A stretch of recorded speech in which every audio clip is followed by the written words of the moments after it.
আসসালামু আলাইকুম রহমতুল্লাহি ওবারাকাতুহ। 85 নম্বর সূরা সূরা আল বুরুজ আমরার নিজর ভাষায় বুঝার বাদে আজকে আমরা এর বাদর সূরা 86 নম্বর সূরা সূরা আত-তারিক আমরার নিজর ভাষায় বুঝার চেষ্টা করমু, যাতে এই সূরাগুলা কিভাবে একটা আরেকটার লগে কানেক্টেড ইটা বুঝিয়া কমপ্লিট পিকচারটা পরিপূর্ণভাবে উপলব্ধি করিয়া মাক্কি সূরাগুলার কি মেসেজ হল অন্তরের মাঝে দৃঢ়ভাবে প্রতিষ্ঠিত করার বাদে মদিনাত নাজিল হওয়া সূরা হলতর আদেশ নিষেধ মানবার লাগি নিজেরে রেডি করতাম পারি। সূরা আত-তারিক one of the early Meccan সূরা এবং সূরাটার মাঝে 17টা আয়াত আছে।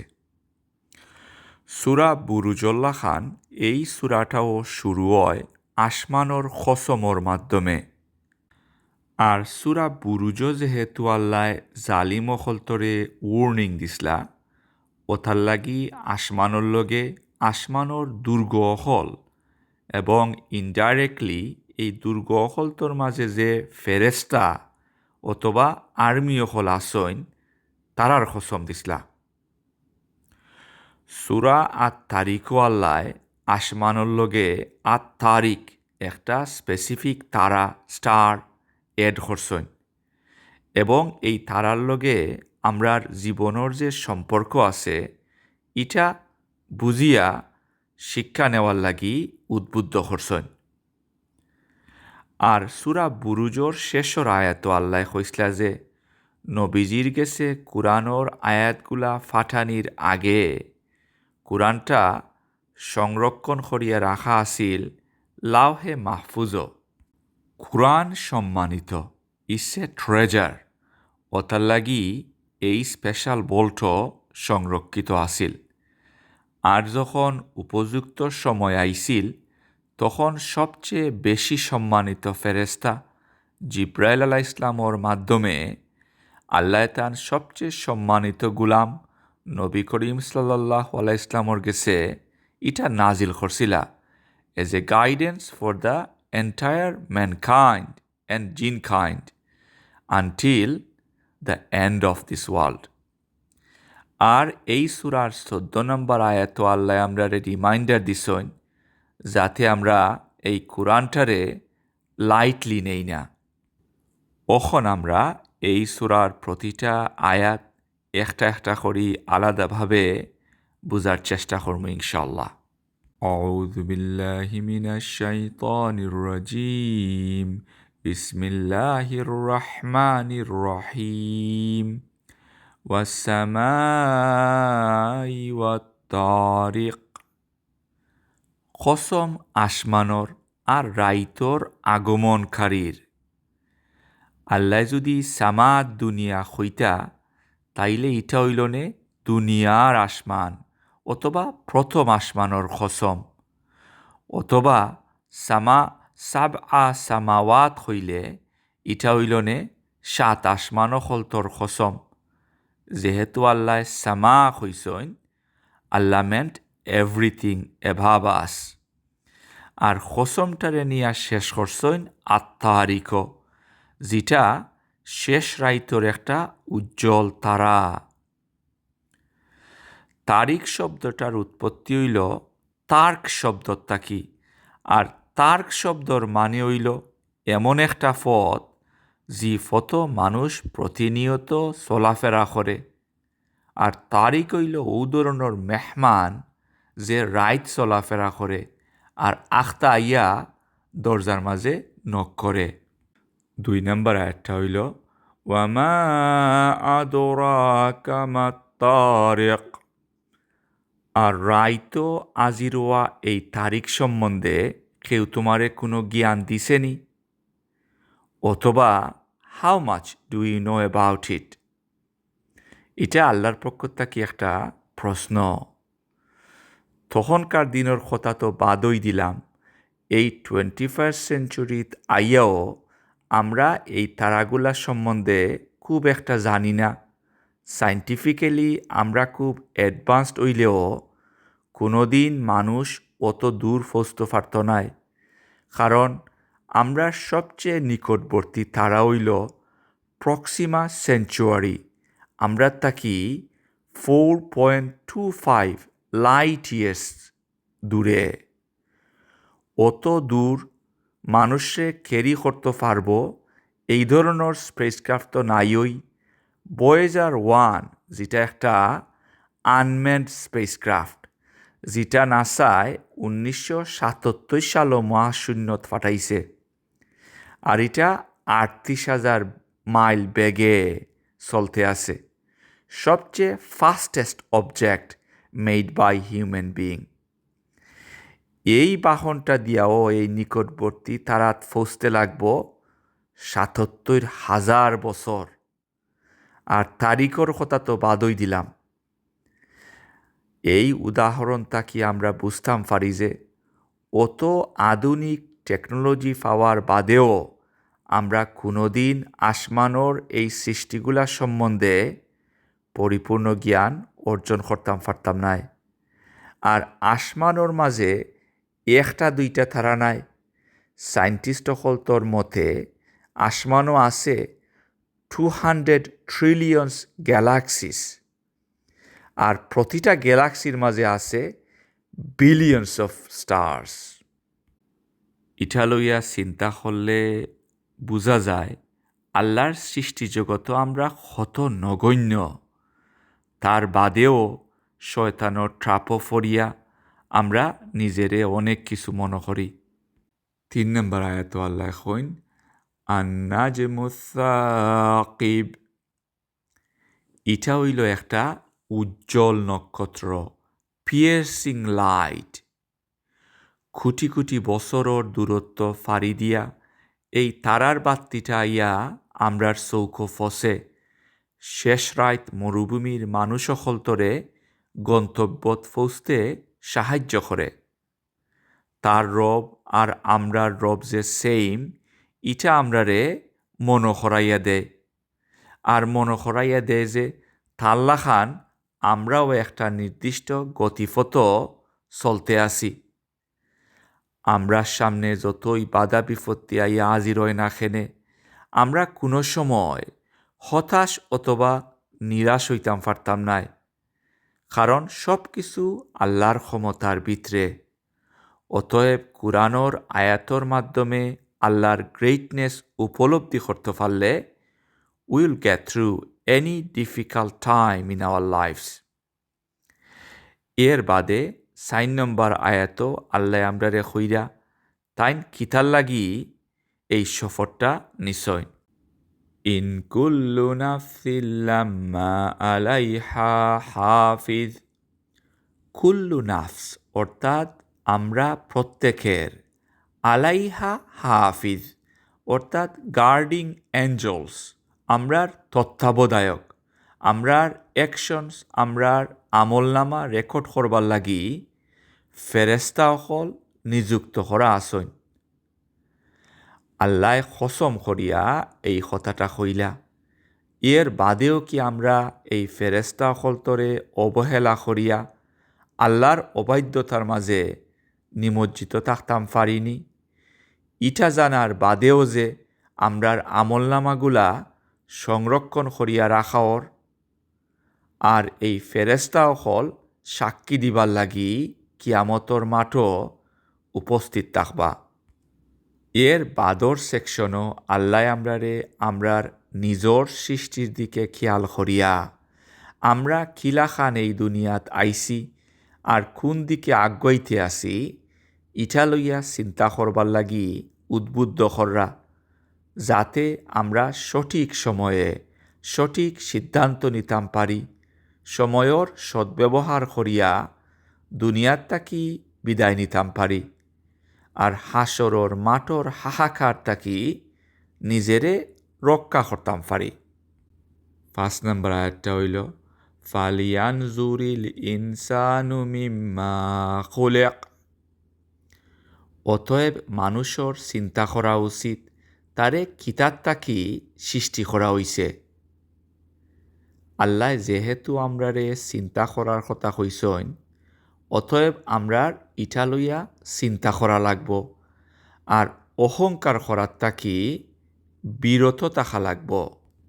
কারণ we were created from a fluid which we can't wait to clean up and get rid of. خُلِقَ مِن مَّاءٍ دَافِقٍ। তারে সৃষ্টি করা হইছে দ্রুতবেগে নির্গত পানি থাকি। তারাও হল যেইভাবে বিলিয়নস অফ ইয়ার্স ফাড়ি দিয়া আমরার চোখর সামনে আইয়া হাজির হয়, এইভাবে এই ফ্লুইডটাও তার নির্দিষ্ট গতিপথ অতিক্রম করিয়া তার গন্তব্যস্থল পৌঁছে। ইয়াখরুজু মিন বাইনিস সুলবি ওয়াত তারাইব, যেটার উৎপত্তি হইল মেরুদণ্ড এবং বুকর আড্ডির মাছ থাকি। ইন্নাহু আলা রাজিহি লাকাদির। আমরার সৃষ্টি লইয়া চিন্তা করলে আমরা নিশ্চয়ই বুঝতাম পারমু যে আল্লাহ যদি প্রথমবার আমরারে এইভাবে এক ফোঁটা ফ্লুইড তাকে সৃষ্টি করতে পারেন, তাইলে নিশ্চয়ই আবার পুনর্জীবন দিয়া ফিরাইয়া আনা তার লাগি কোনো ব্যাপারই নাই। খালি আমরাই নাই, সমস্ত সৃষ্টিজগৎরে ধ্বংস করিয়া ফিরাইয়া আনা আল্লাহর লাগি খুব সিম্পল। আর খালি ফিরাইয়া আনাওই নাই, he is in full control of every single detail of every single creation throughout our journey. 9 নম্বর আয়াতটা হইল ইয়াউমা তুবলা সরাইর। আর ইদিন অর্থাৎ হিসাব নিকাশর দিন আমরার সব গোপন বিষয়গুলা এক্সপোজ অথবা প্রকাশ করে দেওয়া হইব। কতই না ভয়াবহ একটা আয়াত। আমরার সৃষ্টির গোপনীয় বিষয় আমরার সামনে তুলিয়া ধরার বাদে আল্লাহ আমরারে রিমাইন্ডার দিরা, কারণ আমরার প্রত্যেকের জীবনই কিছু না কিছু গোপনীয় বিষয় আছে যেগুলা অন্য মানুষ সকলতে জানে না। অতএব এইগুলা যদি দুনিয়ার মানুষের সামনে ইদিন এক্সপোজ করিয়ে দেওয়া হয়, তাইলে আর কোনো দিন কেউ সামনে মুখ দেখানি যাইত নাই। অতএব আল্লাহর গেছে তওবা করিয়া সঠিক পথ ফিরিয়ে আওয়া লাগব। 10 নম্বর আয়াতটা হইল ফামা লাহু মিন কুওয়াতি ওয়ালা নাসির। দুনিয়ার মাঝে প্রেসিডেন্ট প্রধানমন্ত্রী অকলতে ক্রাইম করিয়া তারার ক্ষমতার অপব্যবহার করিয়া অথবা শিল্পপতি অকলতে পয়সা দিয়া বালা ব্যারিস্টার দরিয়া বড় বড় ক্রাইম করিয়াও বাঁচি যায়। অথার লাগি আল্লাহ কইন ইদিন কেউর কোনো ক্ষমতা থাকতো নাই এবং তারারে সাহায্য করবার লাগি, তারার পক্ষে খাড়া হইবার লাগি ইদিন তারা কোনো সাহায্যকারী পাইত নাই। কত বড় একটা ভয়ঙ্কর একটা আয়াত। অতএব আমরা চিন্তা করা লাগবো যে রাজনৈতিক নেতা হলতে ইদিন তারার পক্ষে মিছিল করবার লাগি কোনো টুকাই মুকাই পাইত নাই। এই সেকশনও 5 থাকি 10 নম্বর আয়াতগুলাত আল্লাহ আমরার সৃষ্টির তাকি শুরু করিয়া হাসরর মাঠও জবাবদিহিতা তুলিয়া ধরছইন, যাতে আমরা আল্লাহর ক্ষমতা উপলব্ধি করিয়া আমরার জবাবদিহিতার লাগি নিজেরে রেডি করতাম পারি। এর বাদর 2টা আয়াতও আল্লাহ আরও 2টা শপথ করিয়া একটা মহা গুরুত্বপূর্ণ বিষয় আমরা সামনে তুলিয়া ধরছইন। আমরা প্রথমেই শপথগুলা লইয়া চিন্তা করতাম এই শপথগুলার লগে এই সূরার আগর শপথ হলতর এবং অন্যান্য আয়াতগুলার লগে কানেকশন কিতা ইটা উপলব্ধি করতে পারলে আল্লাহ যে বিষয়ে শপথ নিরা ইটা বোঝা সহজ হয়ে যাব। 11 নম্বর আয়াতর শপথটা হইল ওয়াসসামাই যাতির রাজা। শপথ আসমানর যেটার তাকি বারবার ফাটানি হয়। কিতা ফাটানি হয় ইটা আল্লাহ এই আয়াত উল্লেখ করছেন না, কিন্তু বাদর আয়াত পড়লে বোঝা যায় যে আল্লাহ এই আয়াত বৃষ্টি লইয়া চিন্তা করবার লাগি উৎসাহিত কররা। কিন্তু ইটা খালি বৃষ্টিতেই সীমাবদ্ধ নাই, আসমান তাকি আরও অনেক কিছু আয়। In fact everything comes from the sky. 12 নম্বর আয়াতটা হইল ওয়াল আরদি জাতি সাদহ, এবং শপথ জমিনর যেটায় বৃষ্টিরে ওয়েলকাম করে বাই ইনভাইটিং ইট ইন। এই আয়াতগুলার তাকি অনেক কিছু শিকার আছে। যদি আমরা একলা বইয়া চিন্তা করি তাইলে আমরা আশ্চর্য হয়ে যাইমু যে একটা আয়াতর মাধ্যমে আল্লাহ কতটা উদাহরণ তুলিয়া ধরছেন। আমরা হই পানির অপর নাম জীবন, কারণ দুনিয়ার মাঝে এই বৃষ্টির মাধ্যমে পানি দিয়া আল্লাহ সব জীবজন্তু হলতরে বাঁচাইয়ে রাখছেন। বৃষ্টি না হইলে দুনিয়ার মাঝে কোনো নদী নালা থাকল না নে, এবং দুনিয়াটা লাইফলেস থাকল নে। এই বৃষ্টির ফুটা অহল মাটির মাঝে ফরার লগে লগেওই মৃত মাটি আবার জীবিত হয়ে যায়। বৃষ্টির ফুটারে চুষিয়া নিয়া তার ভিতরে লুকাইয়া রাখা ড্রাই সিড মরা বীজ অহলতর গেছে পৌঁছাইয়া দেয়। আর এই মরা বীজগুলা পানির লাগাল ফাইয়াওই আবার পুনর্জীবন লাভ করে।